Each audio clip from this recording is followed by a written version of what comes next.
Fala pessoal, tudo bem? Bem-vindo ao canal Aux Armes des Citoyens. Sabe o que significa isso? No meu francês horroroso, significa as armas, cidadãos. Foi assim que os franceses partiram no dia 14 de julho e derrubaram a Bastilha, transformando a história da França, transformando a história do mundo, não é? Em dia 14 de julho de 1789, os franceses derrubavam a Bastilha, que era a prisão, né, do rei absolutista francês, e dava início ali a uma nova era chamada Idade Contemporânea, certo? E o que foi a Revolução Francesa?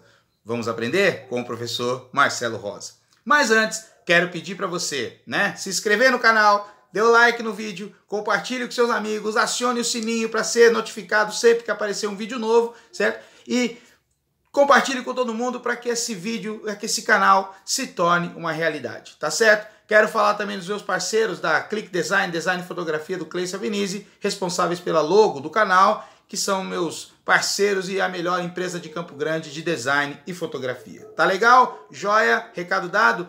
Mais uma coisinha, esse vídeo da Revolução Francesa será dividido em duas partes. Vamos falar da primeira parte, né? Até a queda da Bastilha e a Declaração dos Direitos do Homem e do Cidadão. E depois, na segunda parte, aí sim, nós vamos falar até, né, desde o governo de Robespierre até o golpe do 18 Brumário e a entrada de Napoleão. Beleza? Vamos falar essas duas partes aí separadas, senão o vídeo vai ficar muito longo, vocês vão ficar com sono, certo? E não vão ficar assistindo todo. Então nós vamos dividir em duas partes para ficar mais interessante para vocês. Tá legal? Vambora para a Revolução Francesa, porque hoje é dia 14 de julho, e no dia 14 de julho é feriado na França exatamente porque ocorreu a Revolução, que mudou a história do país, mudou a história do mundo. Mas por que, Marcelo, mudou a história do mundo?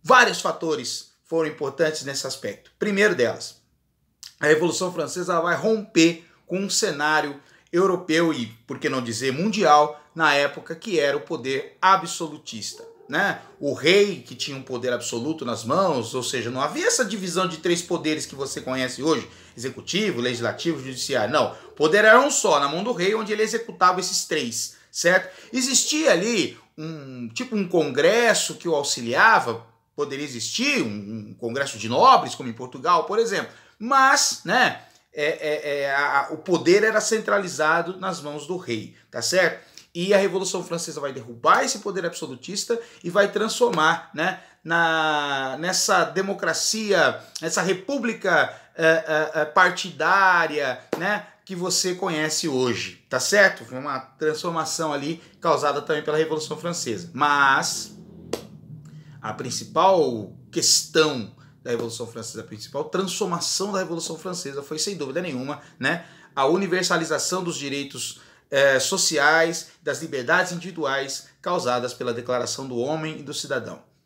Você já deve ter ouvido a frase de que todos são iguais perante a lei. Pois é, aí surgiu com a Declaração dos Direitos do Homem e do Cidadão com a Revolução Francesa. Tá certo? Por isso ela é importante, por isso ela é celebrada, por isso ela é um marco dentro, né, dessa divisão da história, de períodos e épocas, de eras da história. Certo? Por isso ela marca o início da Idade Contemporânea que, né, dura até hoje. Tá certo? Maravilha? Mas o que causou a Revolução Francesa? Você sabe que uma revolução ela só é ocasionada quando alguma coisa traz uma insatisfação muito grande. E você sabe também que o termo revolução está ligado a outras coisas diferentes. Não só uma revolução popular, uma revolução onde você derruba um certo sistema político. A revolução é todo tipo de transformação que acontece com a Revolução Industrial, por exemplo, que não foi uma revolução, né, pública, né, uma revolução popular, mas ela foi uma transformação, mas a Revolução Industrial é papo para outra aula, não para agora, certo?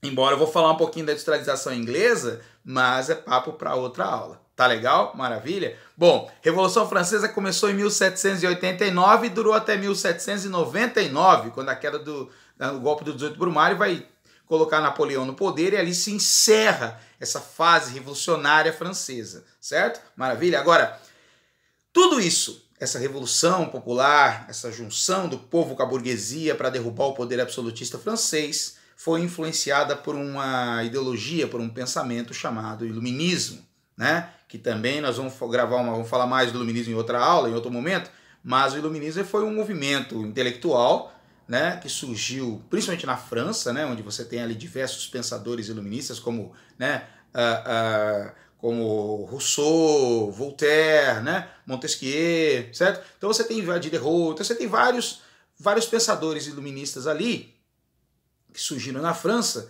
e a ideia iluminista basicamente é uma ideia que combatia o poder absolutista, né, da questão das liberdades, da questão de uma divisão dos três poderes, né, de uma participação maior da burguesia, né, e aí a burguesia vai pegar o iluminismo para interesses próprios. Então, enfim, a ideia iluminista ela vai mover esse movimento, essa revolução que vai acontecer na França no século XVIII.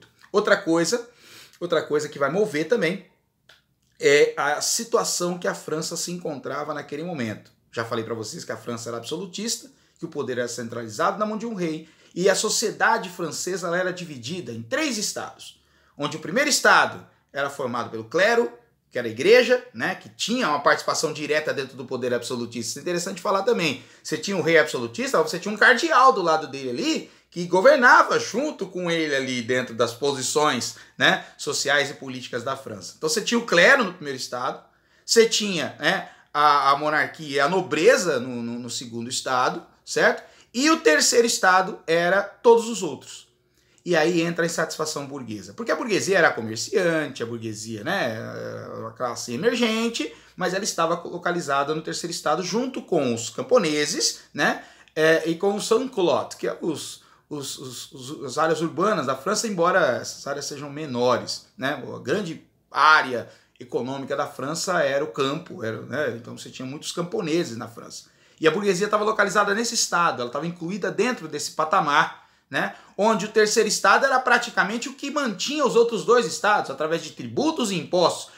Que loucura, né? Isso nunca aconteceu na atualidade, o povo pobre pagar tanto imposto para sustentar o rico. Isso nunca aconteceu na história, principalmente aqui no Brasil, certo? Mas assim, o terceiro estado é que financiava, através dos tributos cobrados a eles, né, tanto o segundo estado quanto o primeiro estado, certo? E os dois...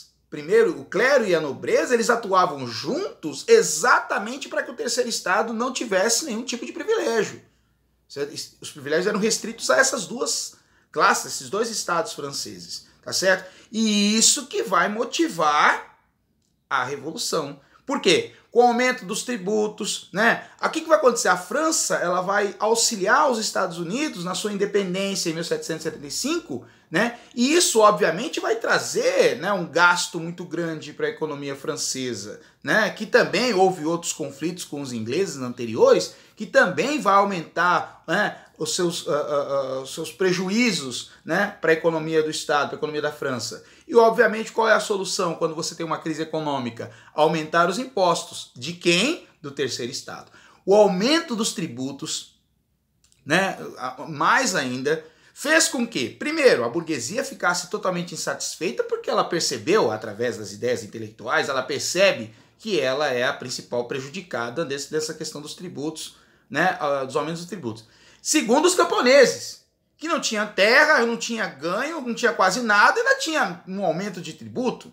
Isso fez com que essa insatisfação popular, né, começasse a desenvolver certos saques, né, algumas coisinhas, né, alguns atos de vandalismo dentro da França, da população. Eu não gosto muito dessa palavra vandalismo, mas é a palavra que me veio agora, certo? Eu acho que o povo que luta pelo seu direito, ele não é vândalo, ele luta pelo seu direito, certo? Mas enfim, né, volta aqui, certo? O que acontece? O rei então decide declarar os Estados Gerais, convocar os Estados Gerais. Estados Gerais é uma medida medieval na França que raramente era aplicado. Isso aí só em casos, né, de muito absurdo assim que é convocado o Estado Geral. E aí, como funcionavam os Estados Gerais? Havia uma assembleia, né, uma convocação de uma assembleia, onde nessa assembleia havia 3 representantes, um de cada estado. Um representante do primeiro estado, do segundo estado e do terceiro estado. Já viu, né? Como os 2 estados, o primeiro e o segundo, atuavam juntos, eles sempre tinham 2 votos e o terceiro estado sempre 1. Ou seja, o terceiro estado, né, na convocação dos Estados Gerais, ele sempre perdia, ele sempre era prejudicado. Qual foi, então, o pedido, né, do representante do terceiro estado? Para que o voto, dessa vez, não fosse por representatividade, e sim, né, por quantidade. E aí sim, o terceiro estado teria mais votos do que o primeiro e o segundo juntos, né? Porque o terceiro estado tem uma quantidade muito maior de representantes. O rei não aceita, né? Rejeitado nos Estados Gerais, a proposta é rejeitada, e aí, né, o terceiro estado, os burgueses se reúnem numa sala, né, afastada, e dali decidem criar uma Assembleia Nacional Constituinte, onde essa Assembleia iria determinar esse rumo, iria determinar, então, que as decisões na França seriam através da participação maciça, né, do terceiro estado, da burguesia. O rei proíbe a Assembleia Nacional Constituinte, o rei não deixa a Assembleia, né, ser aprovada, e aí, meu amigo, o que já era uma revolta se torna o caos, né, se torna uma explosão. O povo parisiense, o povo, né, os camponeses, junto com a burguesia. O camponês ele vai perceber o seguinte, que ele não tem força sozinho, que ele vai se apoiar no burguês para que o burguês, que tem uma intelectualidade maior, represente seus interesses. E o burguês vai perceber que sozinho ele também não tem força, que ele precisa do camponês pela quantidade populacional. E aí, então, os terceiros estados se unem de parte em direção à Bastilha. E o que é a Bastilha? Era a prisão política que o rei mantinha seus presos lá, políticos, certo? Era um tipo de um símbolo de opressão do governo. E aí, no dia 14 de julho de 1789, o povo invade, derruba a Bastilha, acaba com o símbolo de opressão do rei e naquele momento, né, está iniciada a Revolução Francesa e naquele momento se acaba o poder absolutista de Luís XVI, que era o rei francês naquele momento. Posterior a isso, a Assembleia Nacional Constituinte vai ser realizada e aprovada, e junto disso realiza-se a Declaração dos Direitos do Homem e do Cidadão, que é sim a grande conquista da Revolução Francesa, onde, né, coloca-se que todos são iguais perante a lei, de que todos têm seus direitos, todos têm seus privilégios, certo? Se isso foi colocado em prática posteriormente é uma outra história, mas que é um marco a Declaração dos Direitos do Homem e do Cidadão. Tá legal? Maravilha? Beleza? 14 de julho, então, nunca mais será o mesmo depois dessa aula para você, ou não é? Tá legal? Essa é a primeira parte da Revolução Francesa. Próxima aula eu falo da segunda parte. Beleza? Um beijo, um abraço, valeu, galera. Até a próxima.